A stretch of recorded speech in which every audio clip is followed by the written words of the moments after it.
it's time to get into graphing, and I'm going to start with a pretty simple one, and we'll do a handful of these and work our way up in complexity as we add all the ingredients to it. The neat thing about this is once we get done with you, you will know as much about graphing functions, y equal f of x functions, in the xy plane as anybody in the world. Okay, you may not be as fast as some people, but no one's going to know anything more than you. So we actually, oddly enough, hit a dead end here in calculus as far as learning when it comes to how do you graph a function y equals f of x. Okay, well it's a very interesting thing, and the obvious question is, why do you need to learn this? I mean, we have graphing calculators, right? We need to know what the graph looks like. Put on a graphing calculator. Well, the reason we study this is because you're learning how to analyze functions. Learning the analysis of functions, how functions behave. And if we apply functions to situations, math models, then we have to know how to analyze those math models in order to understand the situation. Well, graphing really exposes us to a lot of that thinking, and it's a very good that way.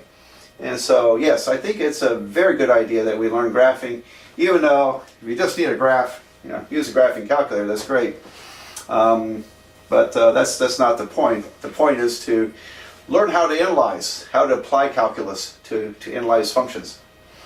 All right, well, with all that preamble, let's graph this one. Like I said, it's a fairly simple one. Y equals to 4x minus x cubed. And the first thing to notice is that there are no asymptotes. Yeah, do you remember asymptotes? Yeah, we studied that back in limits, didn't we? There's no horizontal asymptote because the function actually is continuous everywhere. You can plug any x in you want, you can calculate it, and there's no division by zero. There's nothing stopping you from, say, plugging a negative number in, like in a square root. Nothing like that. So there are no vertical asymptotes because there's no division by zero or other issues like that. There's no horizontal asymptote because the limit as x goes to infinity would be infinity. The limit as x goes to negative infinity would be like negative infinity. I think I got that backwards. As x goes to infinity, when x gets really large, that's going to go to negative infinity. When you go to negative infinity, x is going to get to positive infinity. In other words, the function is shaped like this in a very rough sense. Okay, so did I do that right? Yes. It falls. Okay. And so there are no asymptotes. And when we look at functions with asymptotes, I'll be able to review you on horizontal and vertical asymptotes and how to get those. So for right now, I'm just going to make a note. There are no asymptotes. And yeah, I might call that step one. There's no vertical or horizontal asymptotes. Alright, so that's, I'll call it for this problem, I'll call that step one. I'll probably take these out of order as I work through these. But now, there's a y-intercept. The y-intercept, I'm going to abbreviate y-intercept, is what you get when you plug 0 into the function. So y is 0 is going to be 0. Great. There it is. And as far as roots, and this is the easiest thing in the world. I mean, just plug 0 in for x, calculate y. That's your y-intercept. It's where it crosses the y-axis. Okay. Now, as far as roots, if I set this function equal to 0 and solve, I'll factor 4 out. And we have x, no, I'm sorry. Can't factor 4 out, I'm going to factor x out. If I factor x out, I'm left with 4 minus x squared. And so the roots are x equal to 0, set this equal to 0. And when we set 4 minus x squared equal to 0, we've been through something like this. 4 minus x squared equals to 0. Well, you could factor it, or you could bring x squared to the right side. take the square root of both sides and you get plus or minus 2. So 0, minus 2, and 2. Okay, those are the roots. Those are the roots. Now, in other words, the square crosses the x-axis. Those are the x-intercepts. All right, so I got some easy, cheap information out of this. Once in a while, the roots are pretty tough. You might have to use Newton's method to get them, and we probably won't worry about that much in these videos. But sometimes the roots are easy to get. The intercept, y-intercept, if there is one, is always easy to get. And the asymptotes, they're not hard. We'll review those as we do more problems here. All right, so I think I'm pretty much to the end of the non-calculus stuff. And so the graph is starting to look like this. We have a root there at 0, and at 2, and at minus 2. All right, well, that's all I got so far. All right, now I'm going to, because these take up a lot of space, I'm going to erase this stuff, so I hope you have all that down. You should really be writing all this down, you know, because it's, otherwise you'll probably be daydreaming, thinking of other stuff besides calculus, listening to be drone on here. All right, so we got that information. All right, now I'm going to look at the first derivative. I guess that would be step 4. And the first derivative will be, I want to find the critical points. So y prime is 4 minus 3x squared. Got that? And if I set it equal to 0, I'm looking for the critical points, okay, or the critical numbers. Let's see, if we add 3x squared to both sides, I have 4 equals to 3x squared. And so x squared would equal to 4/3.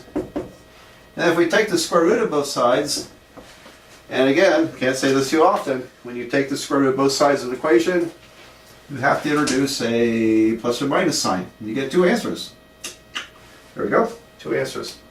So x would be 2 over the square root of 3, and also minus 2 over the square root of 3. Okay. And so I have critical points. Now, just this is going to be a little more than 1. We'll worry about the the decimal value later, but square root of 3 is about 1.7, so 2 divided by 1.7 is going to be a little bit over 1.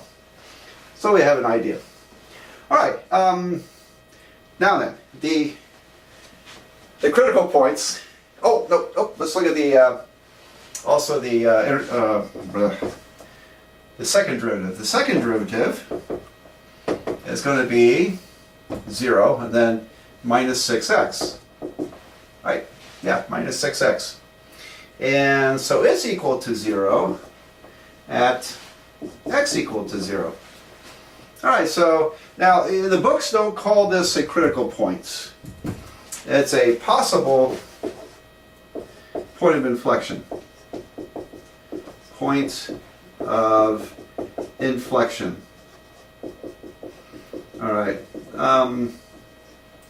Now, collectively, I call these numbers the interesting numbers, the interesting places. Because things happen at the critical values, they happen at the possible points of inflection.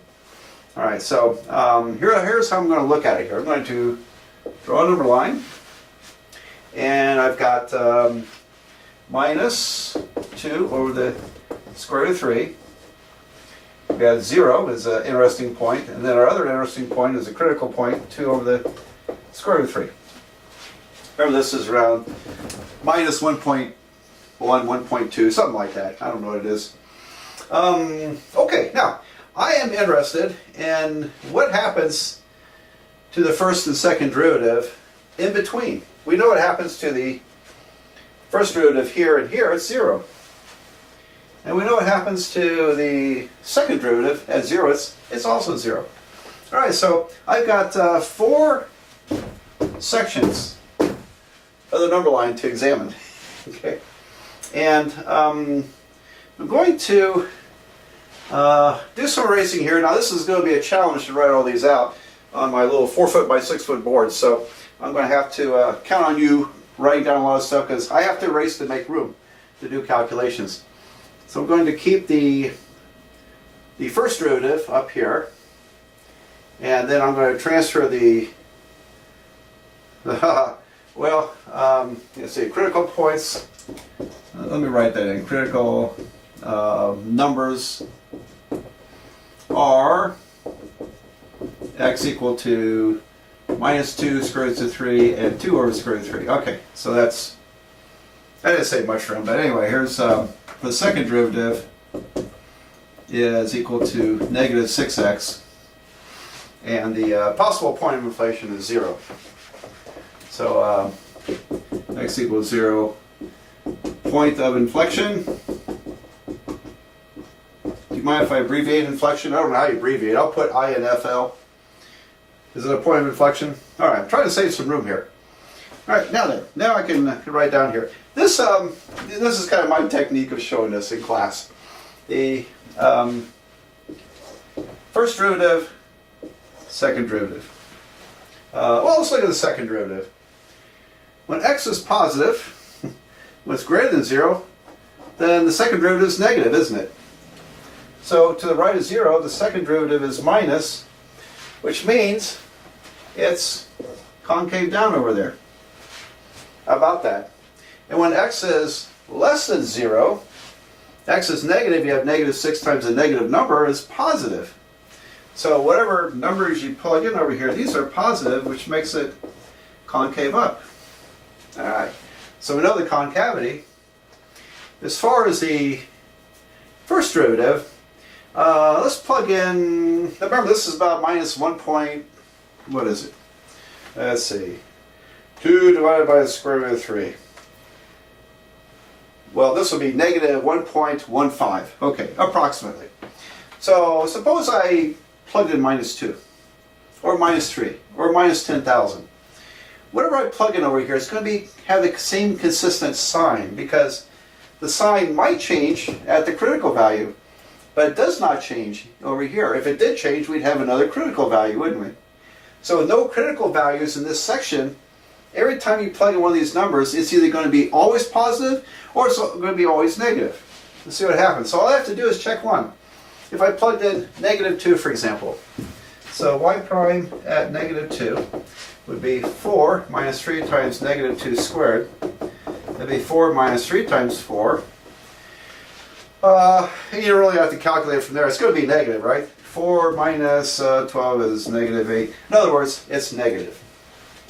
So over here, to the left of that number, it's negative, which means it's falling, decreasing function. Okay, now we can plug in a number. Between here, we could plug in -1. If I plugged in -1, right, -1, I would get 4 minus 3. Yep, 4 minus 3 is 1. It's positive, which means it's increasing. If I plugged in +1, I'll get the same result. I'll get a positive answer. It's increasing. Now here's a little nice thing to know. The 0 is not a critical value, so the sign of the derivative is not going to change. So all I had to do was plug in a number between -2 square root over the square root of 3 and 2 over the square root of 3. I could have plugged in 0. And if you plug in 0, you get 4, which is positive. So between these two numbers, it's positive, which means the function is increasing. And finally, on the right side, if we plugged in, we'll say a +2, or a +3, or a +10,000, y prime at, we'll go with 2, would be 4 minus 3 times 2 squared is 4. That's going to be -8. So it's negative over here, which means it's decreasing. Okay, so we have the behavior of the function. Decreasing, increasing, decreasing, concave up, and then concave down. All right. And the only other thing we don't know is that what's the value? There's these two interesting points. 2 over the square root of 3, we said is about 1.15. So here is 2 over the square root of 3. and minus 1.15 is roughly here. There we go. All right, so what I'd like to know is what is the value at these two interesting points. I know where the value is here. So at the interesting points, well, at 0 it's 0. At minus 2 over the square root of 3, and I'm just going to, now I'm going to go to the calculator because I'm not that interested in the exact value. For graphing purposes, I just want a good estimate. So, let's see, negative answer, store x. There we go. All right, so I have negative 2 to the square root of 3 here. I'm going to type in the original function. I have to go to the original function now. Don't go to one of the derivatives.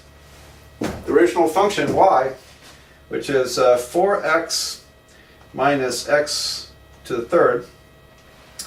Punch that in, I get about negative 3.1, approximately. Just a rough guesstimate. And then if I plug in 2 over the square root of 3, I'm pretty sure I'm going to get positive 3.1. All right, so, and you can verify. You can verify. Okay, so let's see. Well, here's 3, and here's negative 3. So this point here. Oh no, I'm down below, aren't I? Down below. Okay, so negative 2 over the square root of 3 gives me negative 3.1. All right, down here. And this number, 2 over the square root of 3, gives me around 3.1. All right, so I don't really have points here. I have just a number on the scale. Okay, now then, let's draw the graph. Finally, at long last, we'll draw the graph. So I think just to celebrate, we'll do that in green. All right, green is the go color. Now, it up to here, it's decreasing concave up. And then it starts to increase concave up. So it's coming down and loops down like this. And now it's going to, when you go to 0, it's going to increase concave up. And then when you go past 0, it's going to continue increasing, but concave down. So increases, concave down. And then finally, it starts to decrease concave down and punches through this root here.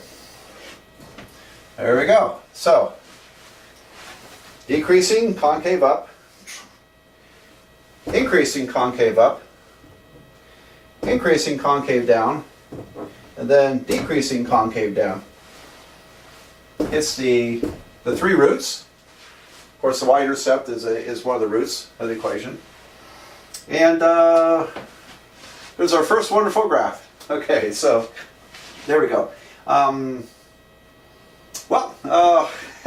We're, like I said, we're going to add a little complexity to this as we move along. So let's do another one. Before I finish erasing this graph, let me just add one more thing here. I just want to point out something that maybe you know by now, but let's make sure. This point and this point came from critical values, and they both ended up being relative extrema. So this is a relative minimum right there, and this one's a relative maximum. And notice that there's a second derivative test for finding relative minimums and maximums. If the first derivative is 0, then if the second derivative is positive, it's a relative minimum. And if the second derivative is negative, it's a relative maximum. So I'm going to go over that second derivative test at some point in this series. But anyway, I wanted to point that out. There is no absolute maximum or minimum for this function because it goes to infinity on one side and down to negative infinity on the other. So there's no absolute maximum or minimum.